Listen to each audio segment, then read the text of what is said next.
Hello friends, எல்லாருக்கும் வணக்கம். Welcome back to Homely Princess channel. இன்றைக்கி நம்ம சேனலில் 9 மாதத்துலேருந்து 12 மாதத்துக்குள்ளே இருக்கிற குழந்தைங்களுக்கு லஞ்சு எந்த மாதிரி கொடுக்கலாம், எந்த மாதிரி ஹெல்த்தியான விஷயம் ஆட் பண்ணி குழந்தைங்களுக்கு சாப்பாடு செஞ்சு கொடுக்கலான்றதை பற்றி தான் இந்த வீடியோவில் பார்க்க போகிறோம். அதுவும் ஒன் பாட் ரெசிபி மாதிரி. ஸோ வாங்க வீடியோக்குள்ளே பார்த்து தெரிஞ்சுக்கலாம்.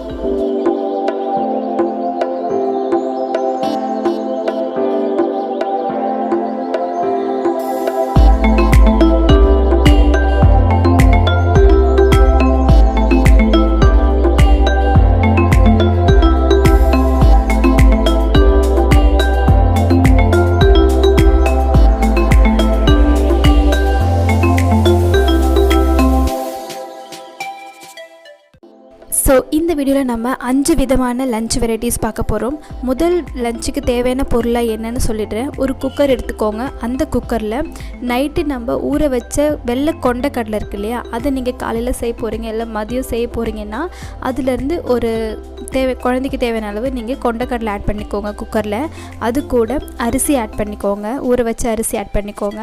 அது கூடவே கேரட், அப்புறம் ஜீரகம், இது எல்லாத்தையும் நீங்கள் ஒரே குக்கரில் வச்சு தேவையான அளவு தண்ணி விட்டு நல்லா ஒரு 4லேருந்து 5 விசில் வச்சு குழைய எடுத்துக்கோங்க.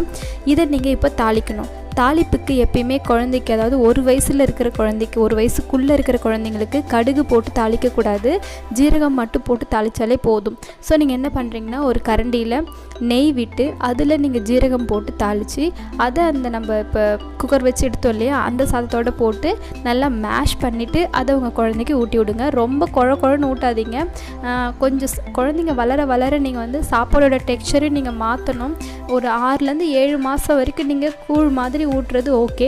பட் 8 மாதத்துக்கு மேலே ஆயிடுச்சு அப்படின்னாலே நீங்கள் கொஞ்சமாக சாதத்தோட பதத்தை கொஞ்சம் கெட்டியாக்கணும். நொய் மாதிரி ரொம்ப இப்போ ரவை பதத்துக்கு, அதுக்கப்புறம் நொய், அதுக்கப்புறம் நம்ம சாப்பாட்டு அரிசி, இந்த மாதிரியான ஸ்டேஜுக்கு நீங்கள் கொஞ்சம் கொஞ்சமாக குழந்தைக்கு சாப்பாடு கொடுத்து பழக்கப்படுத்தணும். இப்போ செகண்ட் ரெசிபிக்கு தேவையான பொருள் என்னென்னு பார்க்கலாம். ஒரு குக்கரில் மட்டன் பீஸ் குட்டி குட்டியாக கட் பண்ணி போட்டுக்கோங்க. கூடவே உருளைக்கிழங்கும் கட் பண்ணி போட்டுக்கோங்க. ஊற வச்ச அரிசி போடுங்க. அது கூடவே லைட்டாக ஒரு 1/4 டீஸ்பூன் மட்டும் ஜிஞ்சர் கார்லிக் பேஸ்ட், இஞ்சி பூண்டு விழுது ஆட் பண்ணிக்கோங்க. இதுக்கு தேவையான அளவு தண்ணி ஊற்றி லைட்டாக மஞ்சள் தூள் ஆட் பண்ணிக்கோங்க. ஒரு பிஞ்ச் மட்டும் போதும். இது எல்லாத்தையும் குக்கரில் விசில் போட்டு ஒரு 5லேருந்து 6 விசில் வச்சு எடுத்துக்கோங்க. பிகாஸ் மட்டன் நல்லா வேகணும். அதனால் இப்போது இது நல்லா வெந்ததுக்கு அப்புறமா இதை நல்லா மேஷ் பண்ணுறதுக்கு முன்னாடி தாளிப்பு கொடுத்துருங்க. தாளிப்புக்கு நெய் விட்டு ஜீரகம் ஆட் பண்ணிவிட்டு லைட்டாக ஒரு பிஞ்ச் கரம் மசாலா அந்த ஃப்ளேவருக்காக, ஸோ அதை நீங்கள் ஆட் பண்ணிவிட்டு காரத்துக்கு தேவைப்பட்ட பெப்பர் தூள் ஆட் பண்ணிக்கலாம். பட் குழந்தைங்களுக்கு ரொம்ப காரம் கொடுக்க வேண்டாம் இந்த 1 வயசுக்குள்ளே. ஸோ நீங்கள் இந்த மாதிரி இது மட்டும் தாளிச்சிட்டு நல்லா மேஷ் பண்ணி குழந்தைக்கு ஊட்டி விடுங்க. மட்டன்லாம் நீங்கள் குழந்தைக்கு அதிகமாக ஆட் பண்ணும்போது வெயிட் கெயின் ஆகும்னு நான் அதிகமாக சொல்லியிருக்கேன். முடிஞ்சால் மட்டன் ஸ்டாக், அதாவது மட்டன் வேக வச்சு தண்ணி கூட நீங்கள் சூப் மாதிரி ஒரு 11 மணிக்கு இல்லைனா ஒரு மதியம் ஒரு 3 மணிக்கு இந்த மாதிரி நீங்கள் குழந்தைக்கு பெப்பர் போட்டு கொடுக்கலாம். அதுவும் நல்ல வெயிட் கெயினுக்கு ஹெல்ப்ஃபுல்லாக இருக்கும். நெக்ஸ்ட்டு தேர்ட் ரெசிபிக்கு பார்க்கலாம். ஒரு குக்கரில் ஒரு வெங்காயம், ஒரு சின்ன தக்காளி, பூண்டு, அப்புறம் தோலோடு இருக்கிற ஊற வச்ச பச்சை பயிர் எடுத்துக்கோங்க. அது கூடவே அரிசி, இது எல்லாத்தையுமே நல்லா குக்கரில் தண்ணி விட்டு விசில் வச்சு எடுத்துக்கோங்க. அது நல்லா மசிஞ்சு வெந்ததுக்கு அப்புறமா அதில் தாளிச்சிருங்க. தாளிப்புக்கு அதே தான் நெய் விட்டு ஜீரகம் ஆட் பண்ணி ஒரு பிஞ்ச் ஆஃப் பெருங்காயத்தூள் மட்டும் ஆட் பண்ணிக்கோங்க. ஏன்னா நம்ம இதில் பச்சை பருப்பு சேர்த்துக்கிறதுனால கொஞ்சம் பெருங்காயத்தூள் சேர்த்துக்கிறது நல்லது. இப்போது இது எல்லாமே நல்லா மசிச்சதுக்கப்புறம் கூட ஒரு பாயில்டு எக், நல்லா வேக வச்ச முட்டை எடுத்து இது ரெண்டுத்தையுமே மிக்ஸ் பண்ணி குழந்தைக்கு ஊட்டி விடுங்க. உங்கள் குழந்தைக்கு 8 மாதம் ஆயிடுச்சுனாலே மதிய டைமில் வாரத்துக்கு 3 தடவை முட்டை வேக வச்சு கொடுக்கலாம். இந்த பொரிச்சு கொடுக்கறது, ஆம்லேட் போட்டு கொடுக்கறது, அதை விட பாயில் பண்ணி நீங்கள் கொடுக்கும்போது அது ரொம்பவே நல்லா ப்ரோட்டீன் ரிச்சாக இருக்கும்.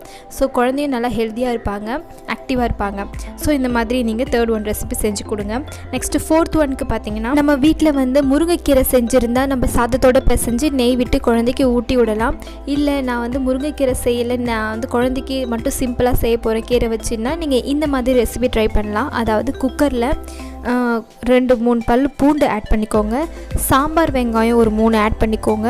அப்புறம் சின்ன சைஸில் ஒரு தக்காளி, பாசிப்பருப்பு, ஊற வச்ச பாசிப்பருப்பு, அப்புறம் ஊற வச்ச அரிசி, இது எல்லாத்தையும் நல்லா குக்கரில் போட்டுட்டு கொஞ்சமாக அது கூட மஞ்சள் தூள் ஆட் பண்ணி ஒரு 3 விசில் விட்டு எடுத்துக்கோங்க.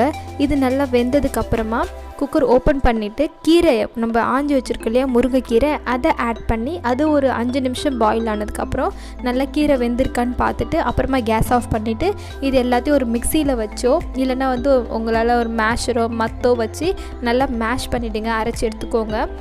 அதுக்கப்புறமா இந்த குழந்தைக்கு கொஞ்சமாக நெய் விட்டு ஊட்டி விடலாம். இது நீங்கள் தாளிக்கணும்னு அவசியம் இல்லை, நீங்கள் அப்படியே வந்து நல்லா வந்து மேஷ் பண்ணிகிட்டே ஊட்டலாம். ஸோ அதுக்கப்புறம் லாஸ்ட் ரெசிபி 5th ஒனுக்கு பார்த்திங்கன்னா ஒரு குக்கர் எடுத்துக்கோங்க. அதில் கேரட், பீன்ஸ், பச்சை பட்டாணி, உருளைக்கிழங்கு, வெங்காயம், அதாவது சாம்பார் வெங்காயம், சின்ன சைஸ் தக்காளி, ஊற வச்ச அரிசி, 3 பல் பூண்டு, 1/4 டீஸ்பூன் ஜீரகம், அது கூடவே ஊற வச்ச பாசிப்பருப்பு, இது எல்லாத்தையும் தேவையான அளவு தண்ணி விட்டு ஒரு 4லேருந்து 5 விசில் விட்டு எடுத்துக்கோங்க. இதை எடுத்துகிட்டு நல்லா மேஷ் பண்ணிவிடுங்க. மேஷ் பண்ணிவிட்டு ஒரு பவுலுக்கு ட்ரான்ஸ்ஃபர் பண்ணிவிடுங்க. இப்போது நம்ம இதுக்கு ஒரு தாளிப்பு கொடுக்க போகிறோம்.